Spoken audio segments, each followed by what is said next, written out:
Ever wonder how a breakthrough idea actually becomes reality? Hi, I'm Susan Lindner, and this is the Innovation Storytellers show, where I sit down with the change makers behind the world's most inspiring innovations to learn how they did it and the stories that help them make it happen. If you've ever had a big idea or want to tell yours in a more powerfully connected way, you're in the right place. I promise you'll get new ideas for how to tell a better story to your audiences too. So let's dive in. Hey everybody, welcome back. I'm Susan Lindner, your host of Innovation Storytellers.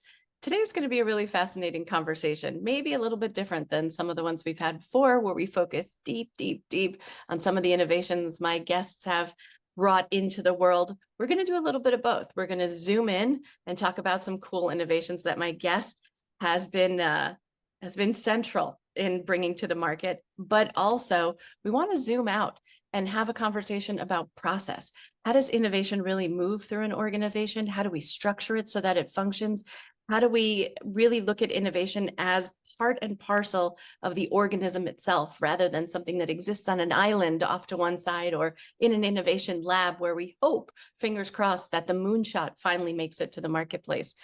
My guest today has a wealth of information and experience, and I'm grateful to be able to bring it to you today. Annalisa Gigante is the vice chair of the Henry Royce Institute for Advanced Materials Research and a non-executive director of Cambridge Enterprise and IUP.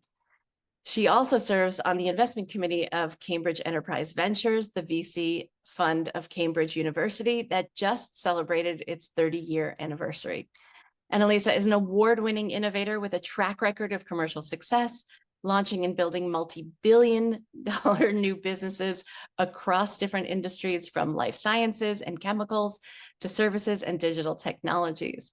She served as Chief Innovation Technology Growth Officer with global leaders in their respective industries like Holcim, Bekaert, IAG, Adecco, building their innovation engines. She's co-written books on innovation, women on boards, and even a Nature article on AI, and has been the subject of 2 master's theses on women top executives. Annalisa started her career in consulting at Bain & Co. in the consumer and retail practice. Her executive career includes international roles in innovation, business management, strategy, and marketing for Monsanto, Manpower, and Royal DSM. So, Annalisa, thank you so much for joining me. Such a great pleasure. Thank you for the invitation. Well, I also want to just give a shout out to our friend Hans Ballmakers, who gave us the great opportunity to meet one another at Innovators in Berlin. If you don't know Innovators, that's Innov8 with a number 8 in the middle of it, .co. We'll include that link in the show notes. Innovators is an amazing place where senior level corporate innovation leaders get together to talk about all the trends and changes and best practices that are happening in the innovation space. And I feel grateful every time I get to be in the presence of other members of the innovators community. So thank you, Hans, for making our meeting possible. Indeed, it was lovely to meet you there. And actually the buzz in that conference is something very special. Yeah, it's really great. Everybody just comes as equals to the table, and we really just put on our thinking caps and get to learn from one another. It's just a wonderful experience.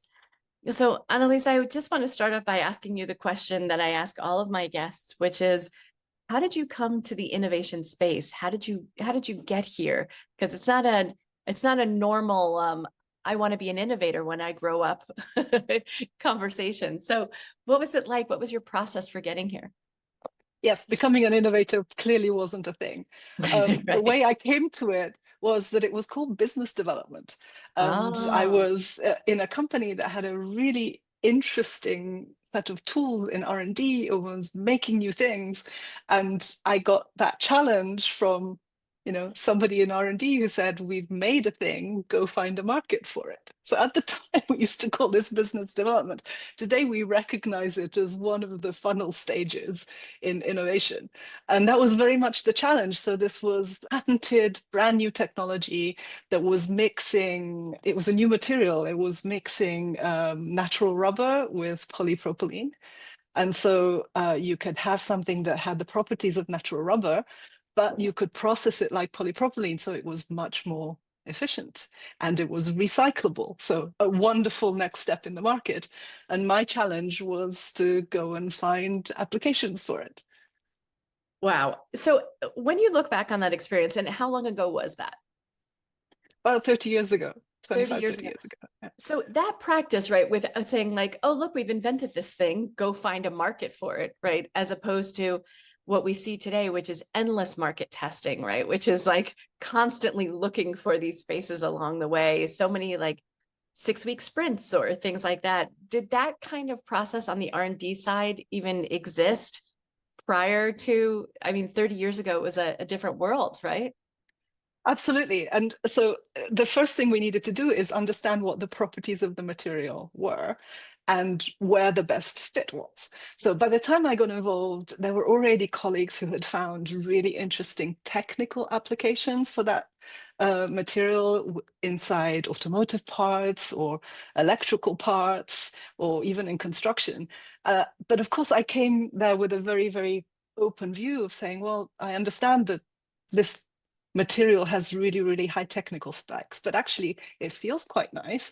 It does a few new things. Maybe there are consumer markets we can go into, which was, one of the first disruptions in that business who said, you can't go to consumer markets. We're a B2B company, right? Mm. And so it was that whole transition of kind of building capabilities in a completely new area and then discussing with the engineers that it was okay to sell a material even in areas that weren't exploiting all the engineering properties of the material.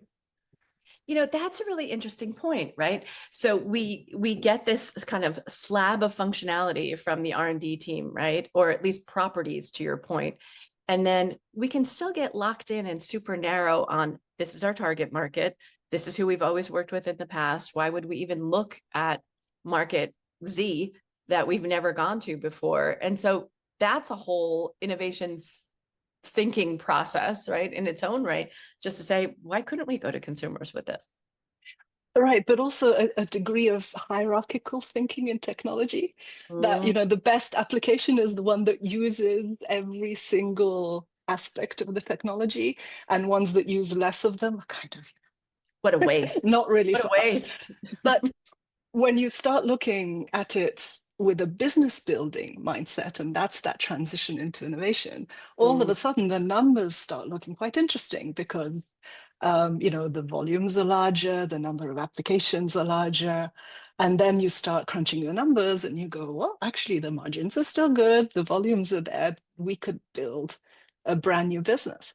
So we got together with a few people. I was looking after Europe and Asia. Somebody else was looking after the US. We just got together and said, okay, where do we go?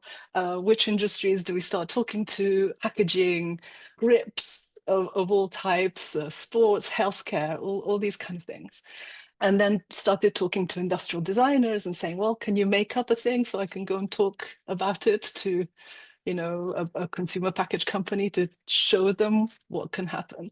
And it was such a different way of bringing a new material to market than the way you would do it for, a very, very specific automotive part.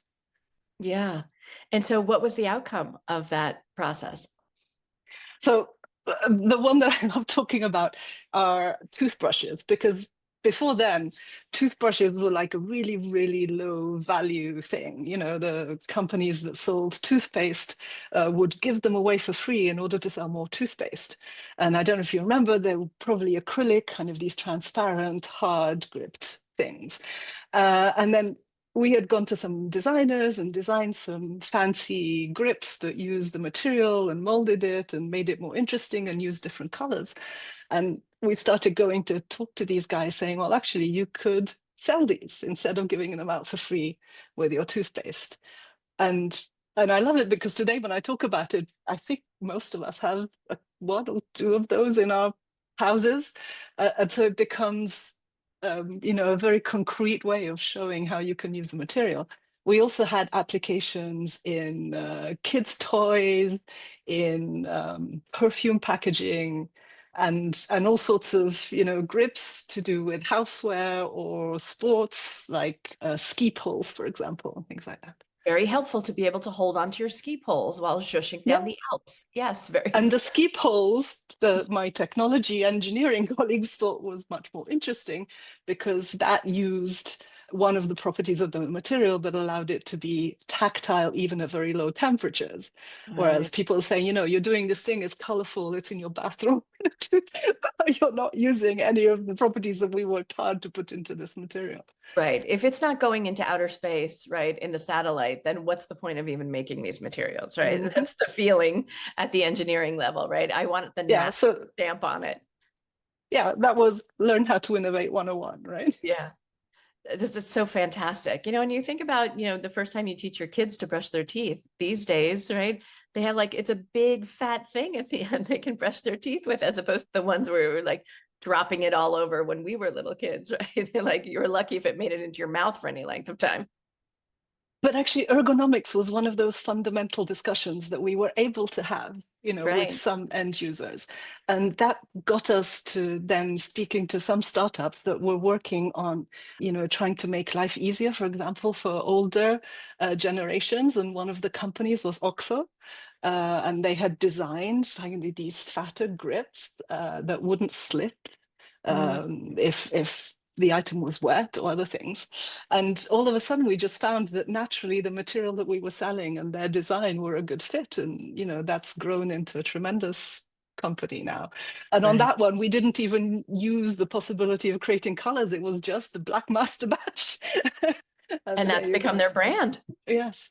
Yeah. It's just fantastic. And I think so many of those, like helping people with, like, the American Disabilities Act here in the United States has created so much opportunity for innovation when you just think about helping handicapped people get onto the sidewalk, right, with a little ramp or a little indent in the sidewalk. Like those little things have made it possible for all of us to maneuver our luggage around big cities, right? Even us able-bodied folks. So even thinking about how we make life better for someone who could be what we would call disadvantaged, right, winds up turning into a huge advantage for the rest of us, not to mention the pocketbooks of all of those companies that wind up deploying them. But in my innovation journey, this was such a click, right? To go from understanding a technology and finding somebody who wanted to pay you for it to really going further and saying, where's the market? What are the needs? And working backwards. And I think that's what all got us much more into the innovation space. So thinking about what are the customers' needs? How do they speak about them? What do they not know yet that might be something that they would be interested in? And then adding that layer of business opportunity to really change the way that our employers, our companies would then invest in different things and change the budgets around. So let's talk about that for a minute. So then you have a new way of thinking and actually a new way of talking to R&D, right? So this isn't going to be for, this particular material innovation is amazing, but we're not going to use its full functionality. We're going to instead find a much broader base of a very specific functionality that billions of people around the world can use. How do it, how did you start to think about how do we institutionalize this new way of thinking, whether it's having the conversation with R&D or whether it's having it with the CFO, to begin really thinking about innovation as a mindset that can permeate the organization rather than just going one innovation at a time? Yes, it was that understanding of what are the macro trends and how do they impact our business, Mm. and how do we think the needs of our customers will evolve, and is there something else that we can do to meet them there already? So, what my 10-year-old girl at the time used to say, you live in the future, kind of trying to do that future back work of looking at the macro trends, putting them together, making them relevant for the company, and then making that bridge backwards to what do we need to develop today that will meet that need, and doing that testing and pivoting and until you find that Venn diagram overlap that makes things work. Well, I think part of that is de-risking, right? Or finding ways of having a conversation with innovation with other board members, whether it's the C-suite or the board, and talking about risk, right? Because that's the fear, right? the R&D team is conditioned to look through the microscope and see a potential application at Northrop Grumman or Dow Chemical or wherever it may be, right? And then we start to say, well, what about this? And then the CFO goes, well, we've never done that before. And the CEO goes, is that where our reputation is going? Is that where our brand is going? Or do we know if this will even work? Right? Right. And this again was another evolution. So, the first evolution was instead of a technology push to do a market pull, and then to try and understand, what is the business opportunity, but actually honing in on risk is such an important part of what we do as innovators. Because what I tell people every day, stuff I do doesn't work. It's normal. I love that, right? It's about finding solutions. How do I fix this? How do I fix that? But the other step was really learning to think like a venture capitalist. So you know which market you want to go towards, but you don't know which technology will get there or solve that problem. So you have to kind of stand back and see how many different projects you can fund in order for one of them to be successful. And this is very difficult for companies, right? We want to fund a thing and make sure it works. So that's, I think, when companies started growing up in the innovation world, is accepting some of that risk and then thinking more about funding pipelines rather than funding project at a time. So this understanding that, the one successful project will probably need to pay for 10 others that didn't work. And actually, throughout, it doesn't matter the industry, but I think the statistics are pretty much those: of 11 projects funded, only 2 of them reach the market and only 1 of them is a success. And that one then needs to pay for your whole development. So can we just talk about the role of the Chief Innovation Officer for a moment? Because having done now 200 plus interviews with Chief Innovation Officers on this show, I'm always so fascinated. I think it's, the innate curiosity of the innovation leader that comes back every day. But I have to imagine there's a lot of innovation fatigue going on at the C-suite table, right? That says, like, someone's, head of sales is over there talking to head of marketing going, God, why do we keep giving her so much money for all this innovation stuff if all these experiments keep failing? Like, okay, I get we have to pay for learning, but geez, could we stop learning for a minute and just have a success, please? Is there a sense of innovation fatigue? Well, so I think part of it is up to us to be able to speak our colleagues' language, right? To be able to speak CFO when we're talking to them, and to be able to speak marketing when we're talking to our colleagues who do that. But there are so many ways that we mitigate that risk. One of them is using that funnel and stage gate process. So at the beginning, you fund many, many ideas, you cut them, you give the next bit of funding just a few. So you don't carry all of them for months and months and years. And that ability to kind of cut things and move on, I think, is one of the most difficult tasks that we have in innovation. Also because we get emotionally involved in things that we build. Right? Right. So in a way, that's the role of the C-level, is to be able to step back and say, okay, it's all right to close a project and kill a project here or there. Otherwise, you get these zombies that keep coming up, and I think we've all had them. And I think some companies out there have been amazing at handling kind of the emotional side of that for the teams. Google X does the Day of the Dead once a year, for example, and that's tremendous. Yeah, I think Microsoft Garage does that as well. It's like the hackathon to nowhere. Like, here's stuff that was really great, by the way. Here's this laundry list of things that we tried that really didn't. And I suppose then it's part of the culture, right? That says we're willing to tolerate risk and failure in order to have those 2 successes and maybe 1 blockbuster in there. Yes, I mean, if you don't have a culture of curiosity and experimentation, you kind of cut yourself out from some of the good possibilities. But then you have to be really tough to move on the things that don't work.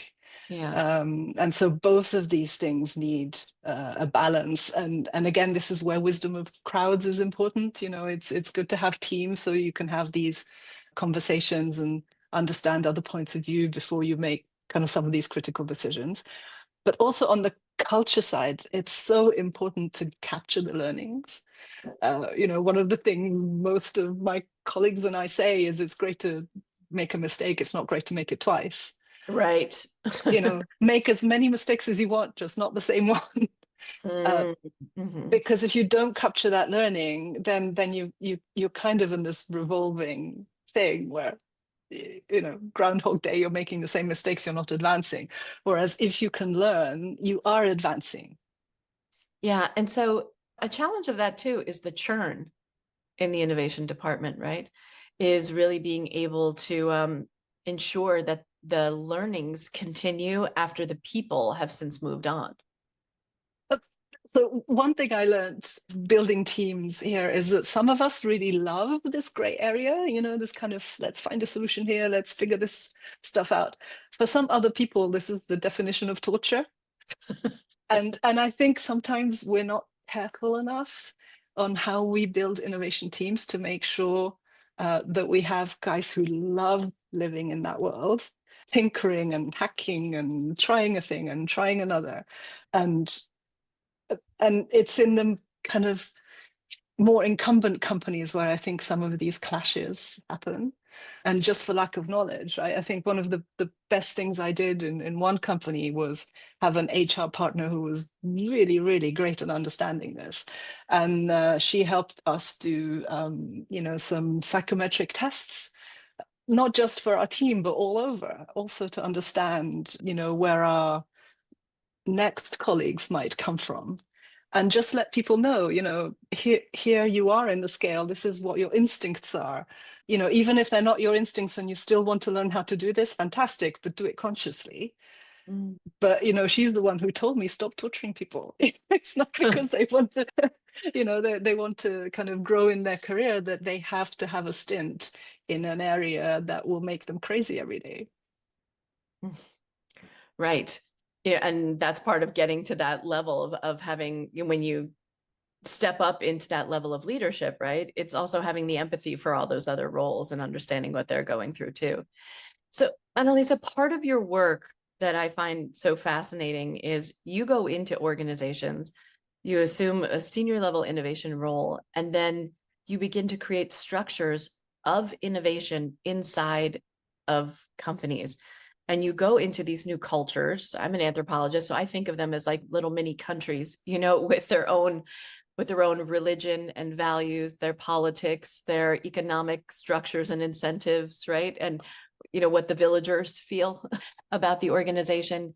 And then you assess where they are from an innovation perspective, and then begin to build this culture and structure of innovation in the organization.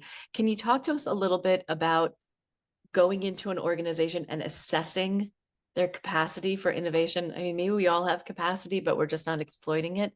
What is it that you look for or look at when you first step into a new organization? I ask as many open questions as I possibly can, and I try to read up and learn as fast as I possibly can.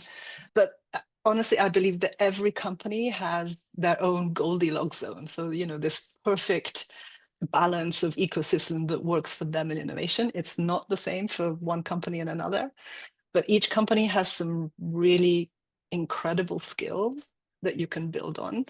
The important thing is that to understand which are the skills that then need to kind of come up to the median in order for everything to work. And that's probably the most difficult part, because we always talk about ecosystems in innovation, but there's a very good reason for that, is that many things need to go right for life to be created. It can't be too hot or too cold. You have to have enough water. You have to have this, you have to have that. In industry, there are some very strange things that happen. So for example, if you don't have any money for innovation, you can't innovate. If you have too much money and you're too comfortable, you don't have the incentive to think outside the box and you don't innovate. Same So you with need the processes. constraint almost. Yeah. Yeah. So the processes as well, if there are no processes and anything is possible, you end up herding cats, right? Any project is investable.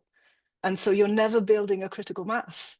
But if your processes are so difficult to work with that slow you down, you also can't innovate. So I think they're about 20 or so things that you need to balance. That balance is not the same. It's not a cookie cutter approach from one company to another or one industry to another. But also what's wonderful of going from one industry to different ones is that you can bring best practices from A to B. For example, in pharma, I was talking about risk before with less than 10% of things working. In pharma, people are used to 1% of things working. Right. And it's a completely different culture and a completely different environment. But you can pick some things up from that are then useful somewhere else. So in pharma, instead of looking at the outcome, you look at the phase trials. And that approach of phasing things and then moving on is how you create more trust. So that you can take from A to B and use it, with different parameters.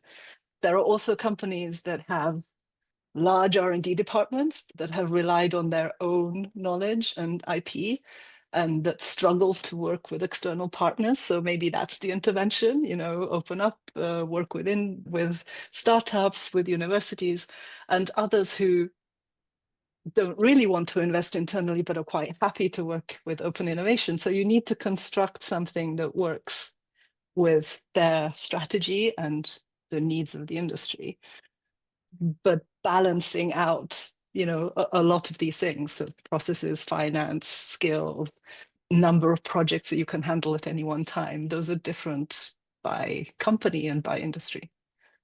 So you've worked a lot in the deep tech space, Annalisa. So how does that compare to some of the other industries that you've worked in and moving innovation forward there? Yeah, so deep tech is typically something that is patentable and that you're using in its first application. More often than not is a physical thing, it's a molecule. Sometimes it's a physical thing plus some software component or service component or something else. But it's very much that first application of something.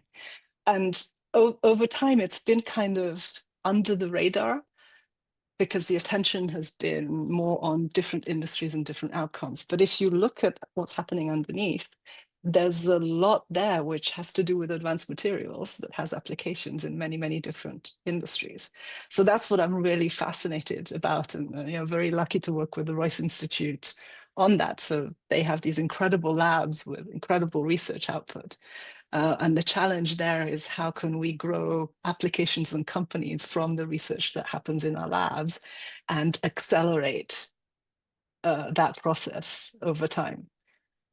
And that takes some institutional gusto, right? To have patience to get these breakthroughs to their commercial applications when you're working from patent phase and then trying to get that to market. Yes, and I think we understand this better. So there was a time when most of what got funded was IT, because the thought process was you could get out of an investment faster. So, that was one of the discussions we had. Oh, deep tech takes long, it takes more patient capital, etc. We now have much more information, and we understand actually that the amount invested doesn't need to be that different. It's actually quite similar on average in the two areas.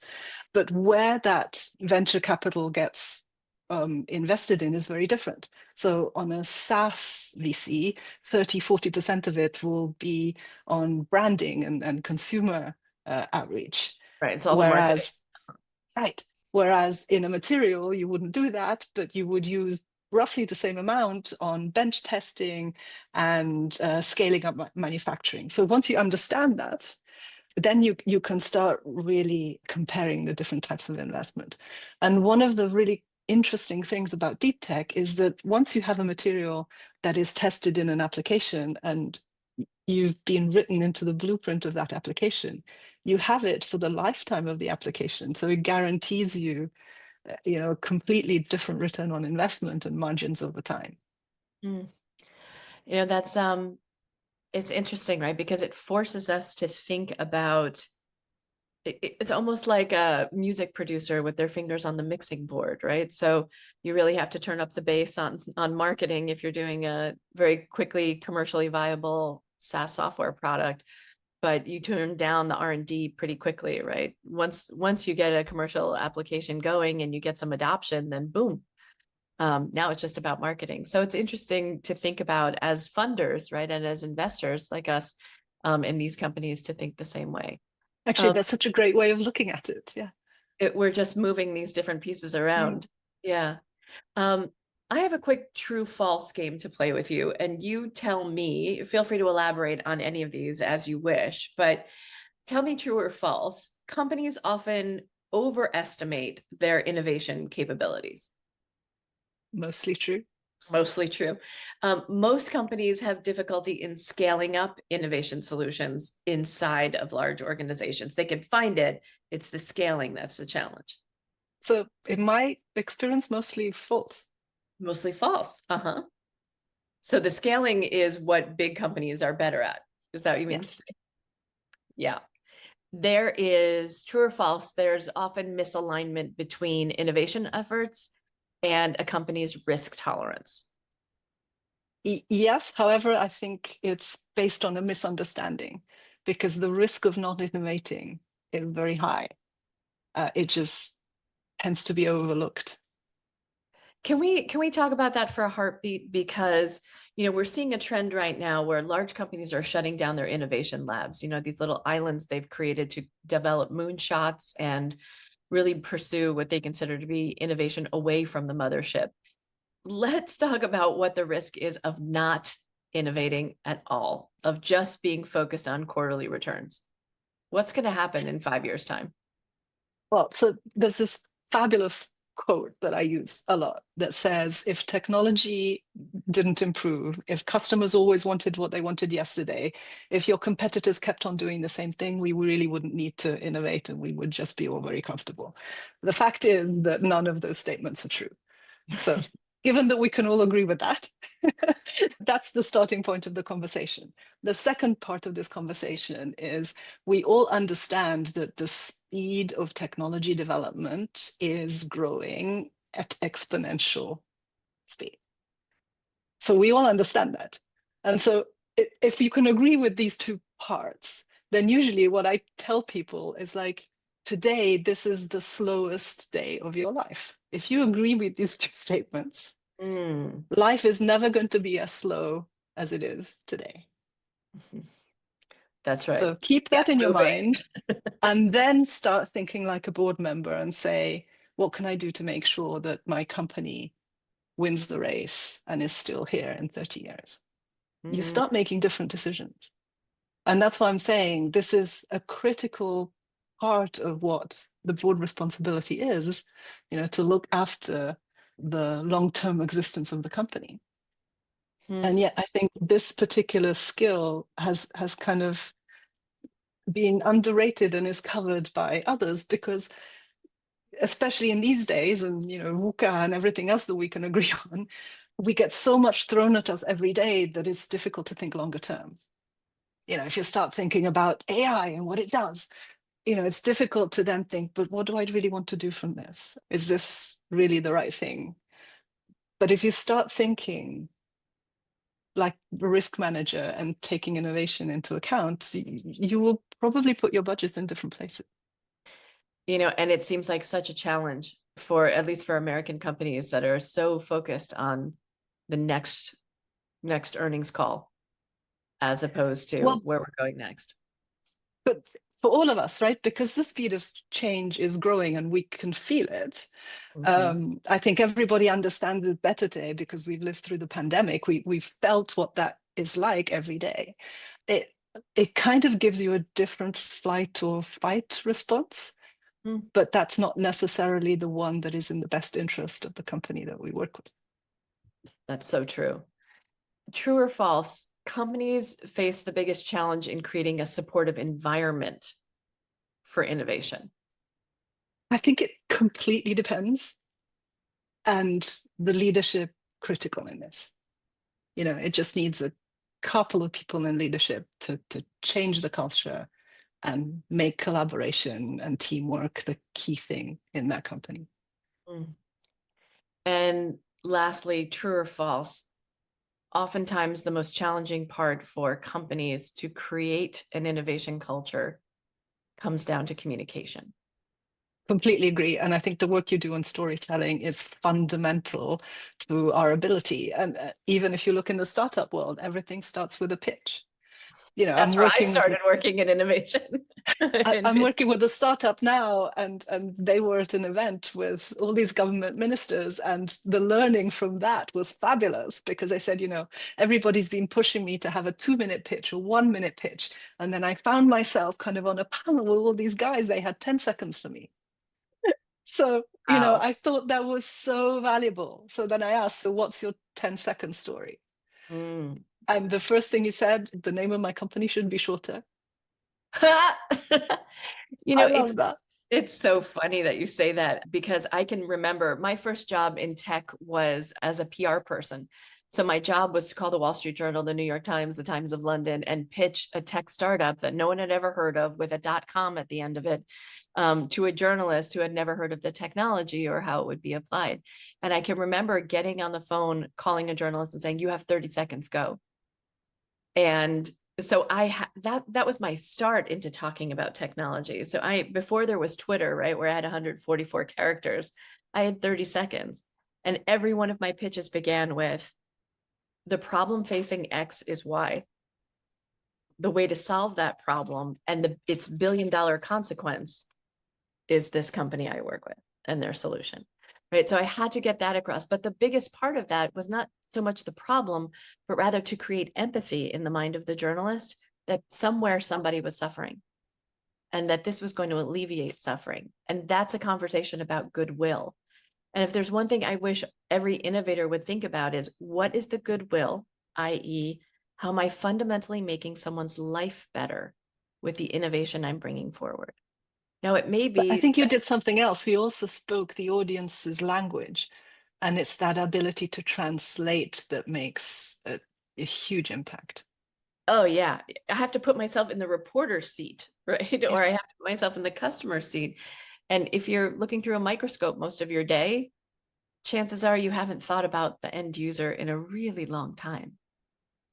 You know, you're so focused on the electrons that are swirling around inside that microscope or inside that super collider that you haven't really thought about, wow, who it could be impacting. So I'm now going to ask you the 3 questions I ask every guest on my show.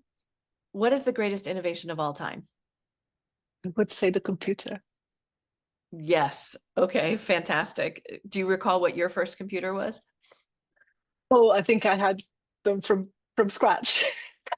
They were And I custom still built for your remember being use. a management consultant and carrying this really, really heavy brick that had a tiny, tiny screen where, you know, with black, and I think you could choose either green or orange words coming from it.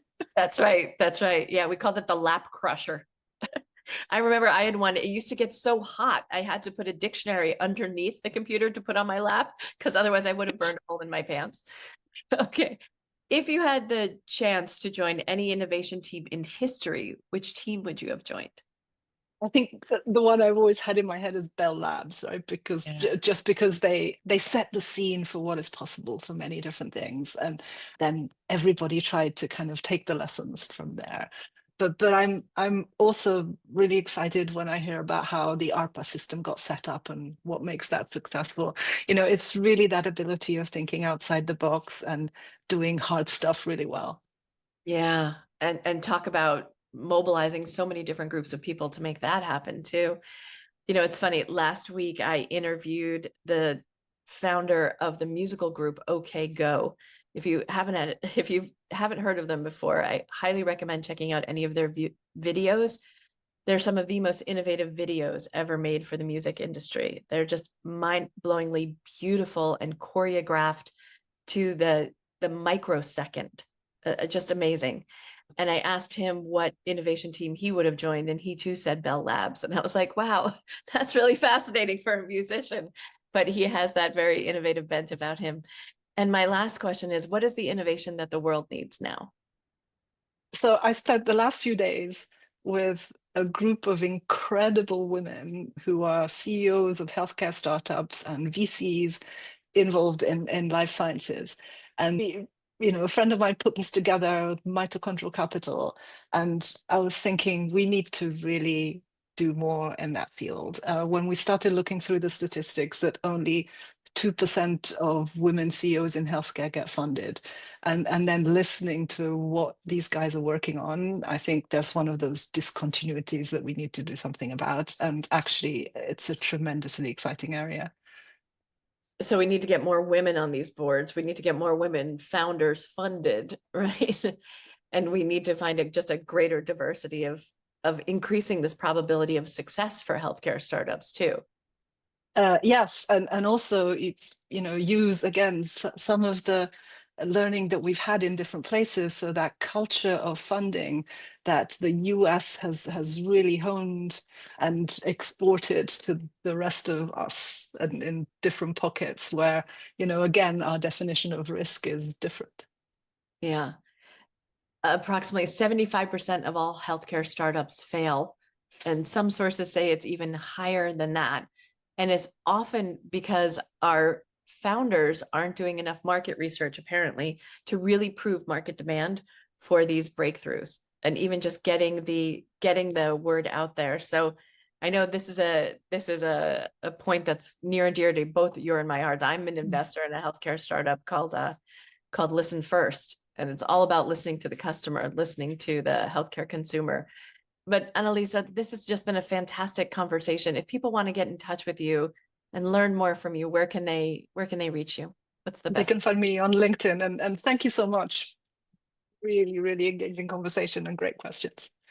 Wonderful. Well, I'll have to do it again soon. Thank you, Annalisa. Thank you. I truly hope you enjoyed today's conversation. If you did, be sure to like, follow, and subscribe so you never miss the next story that could inspire your own. And if you want to learn more about me or how I can help you and your team to become master storytellers to get your big idea to its finish line, head over to innovationstorytellers.com and schedule a call with me.